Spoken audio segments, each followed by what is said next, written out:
Assalamualaikum warahmatullahi wabarakatuh.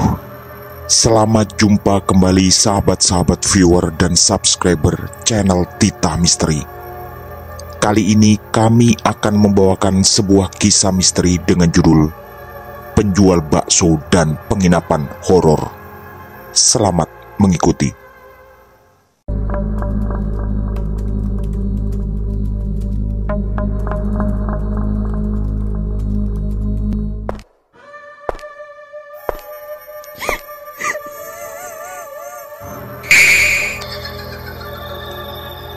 Jangan pernah mengikuti kisah ini sendirian. Madiun 2024. Sungguh tak kuduga peristiwa seperti ini masih ada di zaman yang sudah semodern ini. Hari itu, aku berangkat dari Surabaya ke Madiun untuk menghadiri acara pernikahan Mas Fendi. Dia adalah seniorku ketika kuliah dan dulu tinggal satu kontrakan di Surabaya. Aku akan merasa sangat berdosa jika sampai tak hadir di acara ini. Karena selain mengirim undangan ke kantor, Mas Fendi juga menelpon. "Datang ya Rif, gak seru kalau gak ada kamu." Namaku adalah Arifin dan banyak orang memanggilku Arif atau Rif. Aku pun langsung mengiyakan, apalagi acaranya di hari Minggu.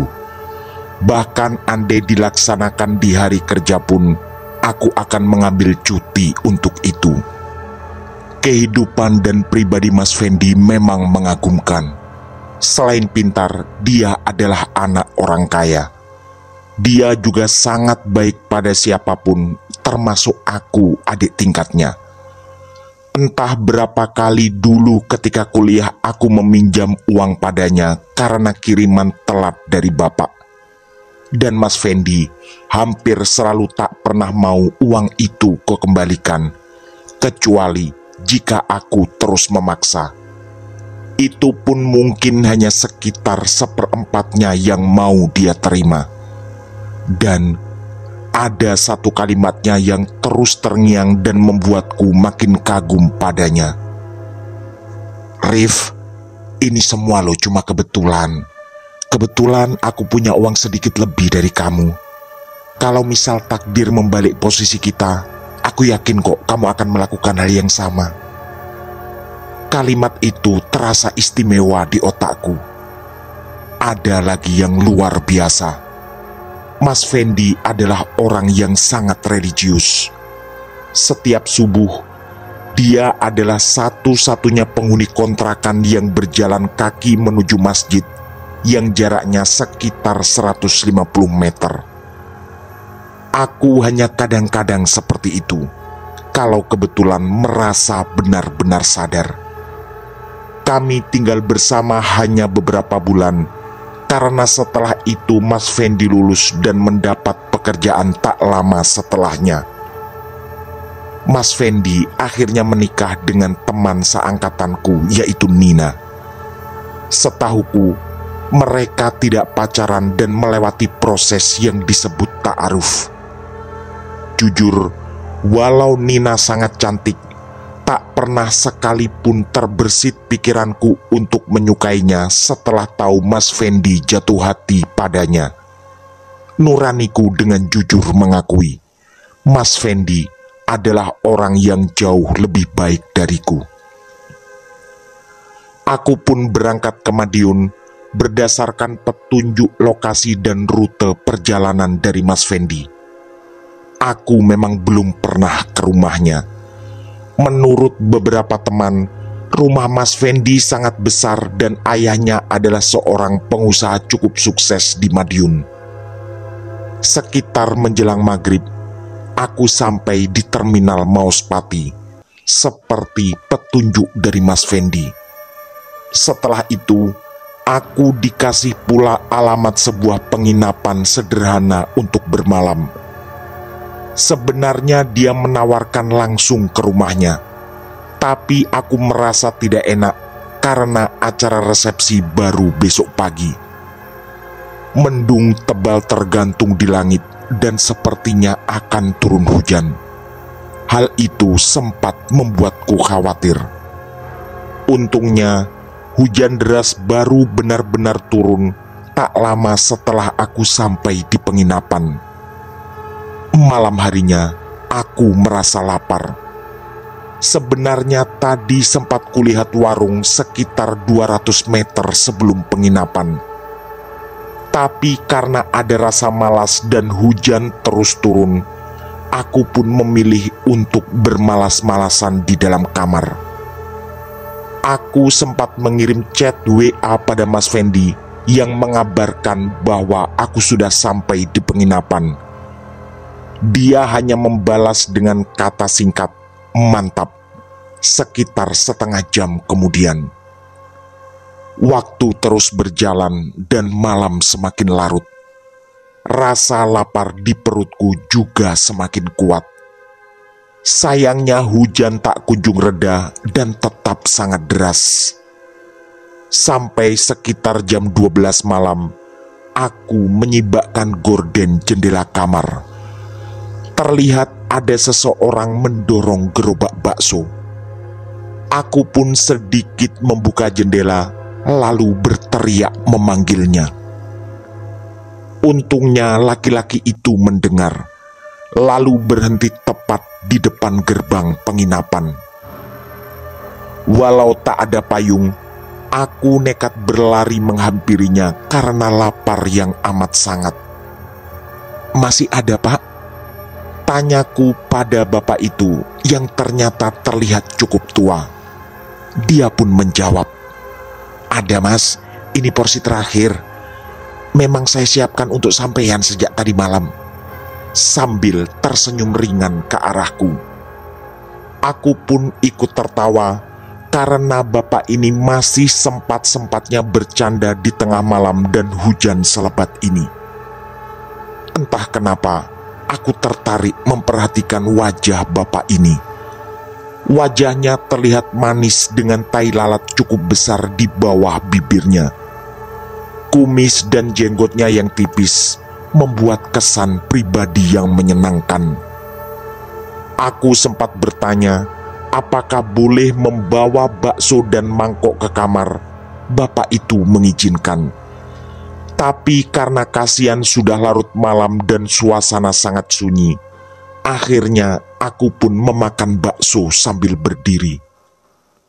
Setelah makan, kami sempat ngobrol sebentar. Aku mengaku datang jauh-jauh dari Surabaya untuk menghadiri acara pernikahan seorang teman besok pagi. Ternyata bapak itu rumahnya dekat Mas Fendi, sekitar 5 atau 6 kilometer dari penginapan. Dia mengaku bernama Pak Gatot dan besok rencananya juga akan menghadiri acara. Sebenarnya obrolan berlangsung menarik. Tapi karena kasihan sudah larut malam, aku pun pamit masuk ke dalam kamar setelah membayar bakso. Perutku terasa sedikit agak nyaman karena baru terisi makanan. Setelah berlari lagi ke kamar, entah kenapa aku penasaran ingin melihat ke arah jalan. Disitulah aku benar-benar terkejut.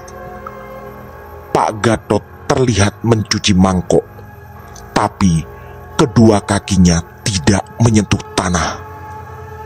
Kugosok-gosokkan mataku berkali-kali karena tak percaya dengan ini semua. Tapi yang tertangkap mataku tetap sama. Pak Gatot dengan santainya mencuci mangkok dalam kondisi kedua kakinya tidak menyentuh aspal. Ya, tubuhnya benar-benar melayang. Lalu, perlahan semua tubuh dan gerobaknya menghilang secara ajaib. Aku tentu merinding. Apalagi semangkok baksonya telah kuhabiskan. Sempat kupaksa untuk muntah dengan memasukkan jari-jari ke dalam mulut, tapi semuanya tak berhasil. Akhirnya, aku tak punya pilihan lain. Membiarkan makanan itu di perut sambil berharap tak ada efek buruk yang terjadi. Untungnya, tak lama kemudian terdengar suara di depan kamar sebelah. Setelah ku intip dari jendela, ada 2 orang bapak yang mengobrol di kursi di sana. Otakku terus dihantui kejadian barusan. Semuanya sungguh tak masuk akal. Kesimpulan paling mudah dan sangat kuyakini adalah Pak Gatot tadi pasti bukan manusia. Entah kenapa dia tiba-tiba lewat ketika hujan begitu deras dan saat aku menyibakkan gorden jendela. Sepertinya kejadian tadi memang ditakdirkan untukku. Bulu kudukku terus merinding. Semakin mengingat peristiwa tadi, otakku semakin yakin bahwa sangat mustahil Pak Gatot adalah manusia. Tapi syukurnya, suara obrolan dari depan kamar sebelah cukup keras dan sedikit mengurangi rasa takutku. Dan setelah berjuang cukup lama, akhirnya aku bisa tertidur. Keesokan harinya, aku berangkat ke acara resepsi sesuai jadwal di undangan, yaitu jam 9 pagi. Sesampai di sana, Mas Fendi melambaikan tangannya dari arah panggung begitu melihat kedatanganku. Setelah aku naik ke panggung pelaminan, dia meminta foto berkali-kali dan mengatakan pada orang tuanya bahwa aku adalah adik kesayangan. Nina, istrinya, terlihat begitu cantik saat itu. Setelah makan di bawah, Mas Fendi mendatangiku. Dia mengucapkan terima kasih dan bertanya kapan rencanaku pulang. Aku menjawab belum tahu, karena hari Seninnya kebetulan aku mau menyambung cuti 3 hari untuk pulang kampung ke Banyuwangi. Dan hari Kamisnya baru masuk kantor lagi. Mas Fendi lalu menawarkan, jika aku mau berwisata ke Telaga Sarangan, ada temannya yang bisa menemani. Aku pun tertarik, karena rasanya nanggung tak berjalan-jalan ke Sarangan setelah sampai di Madiun. Mas Fendi lalu memberiku sebuah nomor telepon. Ini Parto, teman dekatku. Dia tukang ojek. Bisa kamu hubungi kalau memang pingin ke Sarangan. Bilang aja dapat nomor dari Mas Fendi. Aku pun mengangguk dan Mas Fendi lalu kembali naik ke panggung. Setelah aku kembali ke penginapan, rasanya semakin tertarik ingin pergi ke Sarangan. Akhirnya, aku menghubungi nomor Parto. Sesuai instruksi, aku mengaku mendapat nomornya dari Mas Fendi.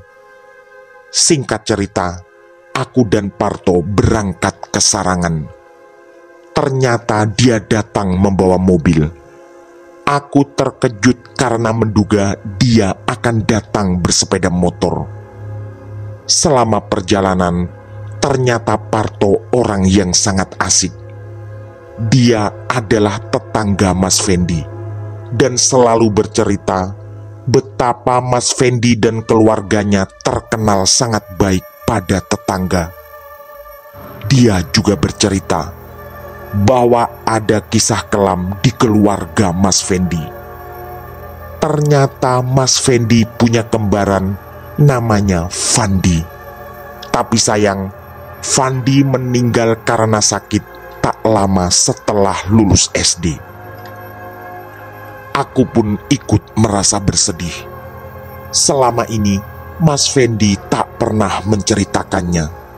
Sesampai di Telaga Sarangan, ternyata tempat wisata ini sangat indah.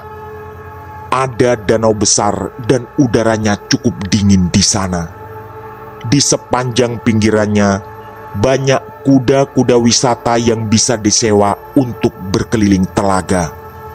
Juga banyak pedagang sate kelinci yang bertebaran di sepanjang pinggiran telaga. Singkatnya, aku sangat menikmati wisata kali ini bersama Parto. Dia juga terlihat asik ketika ku ajak bercanda, termasuk tentang banyaknya cewek cantik yang kami temui. Sore harinya, Parto kembali mengantar ke penginapan. Kami sampai di sana sekitar jam 7 malam. Dan ternyata ada sisi baik lain Mas Fendi yang sangat luar biasa. Ketika ku tanya biaya ke Parto, ternyata Mas Fendi sudah membayar semuanya. Aku bahkan memaksanya menerima uang dan menganggapnya sebagai ceperan. Tapi Parto tetap menolak dan berkata, "Jangan mas, Mas Fendi sudah bayar kok. Masa saya harus bohong ke dia? Mas Fendi itu orangnya baik banget loh. Dia juga mewanti-wanti saya nggak boleh nerima uang dari sampean. Dan lagi, dia kalau bayar orang tarifnya beda mas. Pasti lebih banyak dari harga normal." Aku pun tersenyum dalam hati karena makin kagum pada seniorku itu.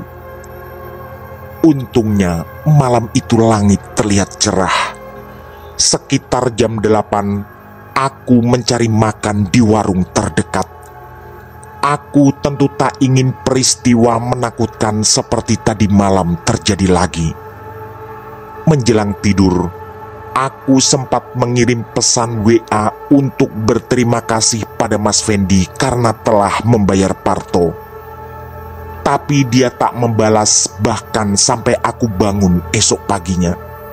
Aku pun maklum, karena ini adalah malam pertama pernikahannya. Keesokan harinya, aku berencana keluar dari penginapan jam 9 dan pulang ke Banyuwangi. Tapi sekitar jam 7 tak lama setelah aku mandi, ada seseorang mengetuk pintu. Ternyata itu adalah Mas Fendi.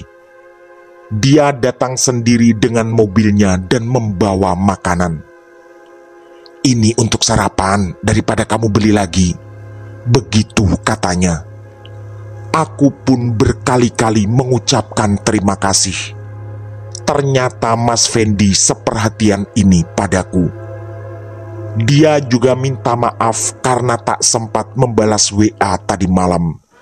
Sambil tersenyum-senyum, dia berkata, "Maklumlah Rif, kan saya malam pertama, hehehe."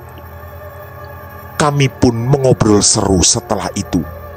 Sampai akhirnya, karena tiba-tiba teringat, ku ceritakan pengalaman aneh tadi malam ketika membeli bakso Pak Gatot. Tak lupa, ku ceritakan pula Pak Gatot yang melayang dan kedua kakinya tidak menyentuh aspal. Wajah Mas Fendi terlihat terkejut. Lalu sambil tersenyum, dia bercerita bahwa dulu ketika dia masih kecil, memang ada tetangganya seorang penjual bakso keliling bernama Pak Gatot. Orangnya sangat baik dan disukai para tetangga. Tapi sayang, suatu malam dia mengalami kecelakaan. Ketika mendorong gerobak bakso, sebuah mobil menabraknya dari belakang. Dan naasnya, Pak Gatot meninggal di tempat pada kejadian itu. Menurut Mas Fendi, jarang sekali terdengar cerita orang yang ditemui sosok mirip Pak Gatot, termasuk di lingkungan rumahnya. Tapi, kata Mas Fendi, dari beberapa cerita yang pernah terdengar, sosok mirip Pak Gatot hanya mau menemui orang-orang yang sangat baik. Aku pun merasa tersanjung mendengar itu. Lalu mengatakan bahwa aku belajar banyak hal dari Mas Fendi tentang kehidupan. Dulu, Mas Fendi memang sering memberi nasihat yang juga membekas. selalu berusaha bersikap baik pada siapapun, dan cepat atau lambat kita akan mendapat balasan yang baik pula. Begitu kalimat yang dulu dia ucapkan di kontrakan dan selalu kuingat. Mas Fendi lalu pamit pulang karena mengaku masih ada urusan. Sekali lagi ku sampaikan terima kasih atas semua kebaikannya, termasuk meluangkan waktu menemuiku di penginapan, padahal seharusnya menikmati bulan madu bersama istrinya. Setelah Mas Fendi pulang, aku pun sarapan. Ternyata makanan yang dia bawa sangat istimewa. Porsinya tidak terlalu banyak, tapi pas bagiku. Juga aneka kue yang disisipkan dalam bingkisan itu. Jam 9 kurang seperempat, aku pun mencari ojek untuk mengantar ke terminal. Tukang ojek pun sudah siap dan tinggal menunggu aku mengambil tas. Begitu mau membayar uang penginapan, ternyata ada kejutan lagi. Menurut mas-mas yang jaga penginapan, Mas Fendi telah membayar 2 hari penginapanku. Aku benar-benar terharu dengan perlakuan ini. Sempat kukirim lagi pesan WA pada Mas Fendi yang lagi-lagi tidak dibalas. Aku pun teringat kembali. Dia sedang menjalani saat-saat bahagia sebagai pengantin baru. Singkat cerita, aku pun pulang ke Banyuwangi.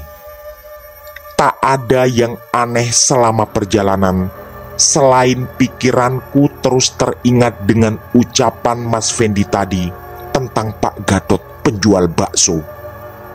Pikiranku juga terus teringat dan makin kagum pada semua kebaikan Mas Fendi.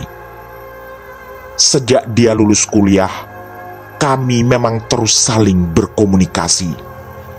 Dia bahkan 2 kali pernah berkunjung ke tempat kosku di Surabaya yang sekarang kutinggali. Sejak 3 tahun lalu, ketika aku mendapatkan pekerjaan. Waktu terus bergulir, dan hari Kamis aku masuk kantor lagi. Hari Sabtunya karena libur, aku duduk-duduk santai di kosan. Tiba-tiba, ada mobil berhenti di depan tempat kos. Ternyata itu adalah Mas Fendi. Dia mengaku singgah karena ada urusan bisnis di Surabaya, tapi langsung minta maaf karena tak bisa lama. Tapi sorry lo ya, hanya sebentar.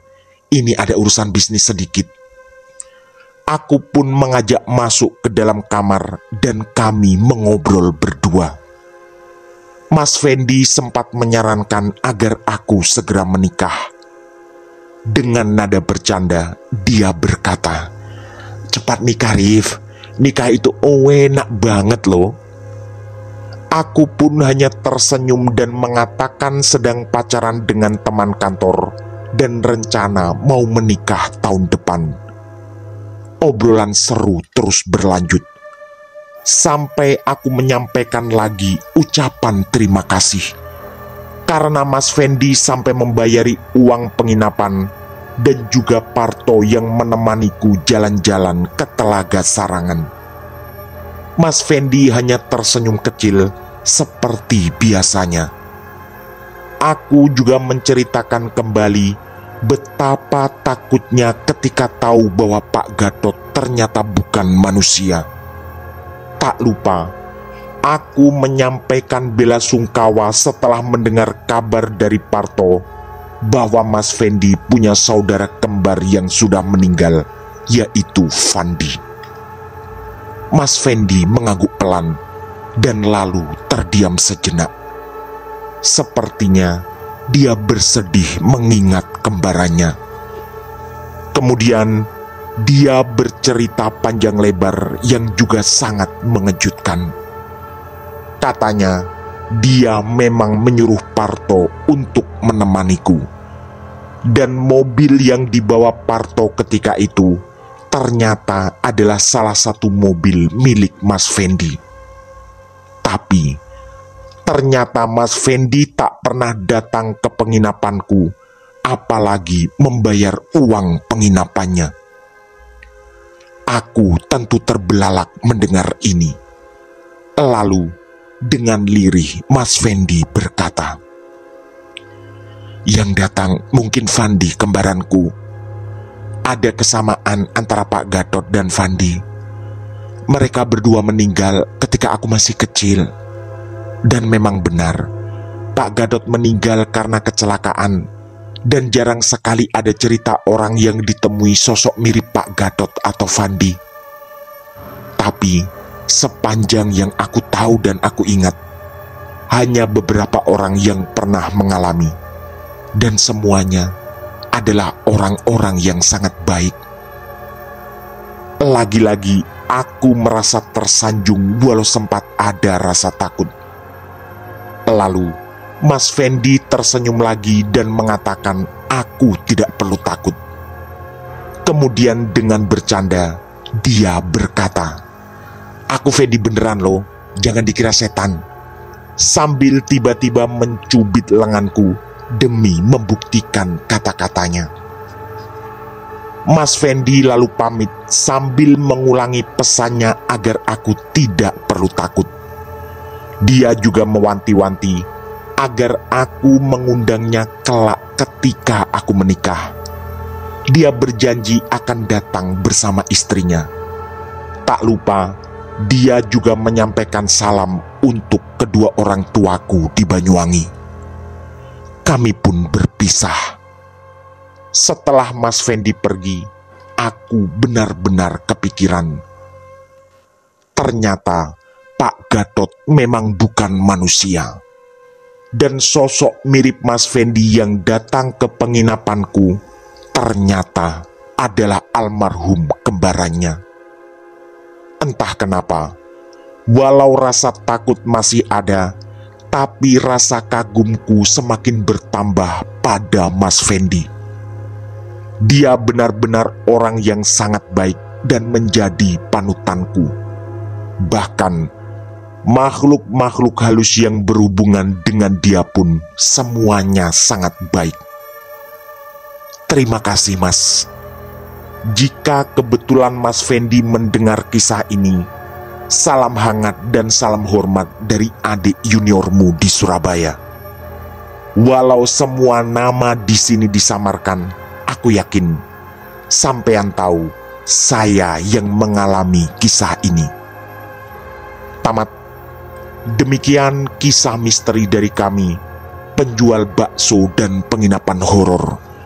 Semoga kisah-kisah kami cukup menemani sahabat semua. Mohon maaf apabila terdapat kesalahan dalam pemilihan atau penuturan kata. Kami atas nama segenap kru Titah Misteri mengucapkan terima kasih. Dan wassalamualaikum warahmatullahi wabarakatuh. Pesan saya, jangan bercermin sendirian di tengah malam. Sampai jumpa.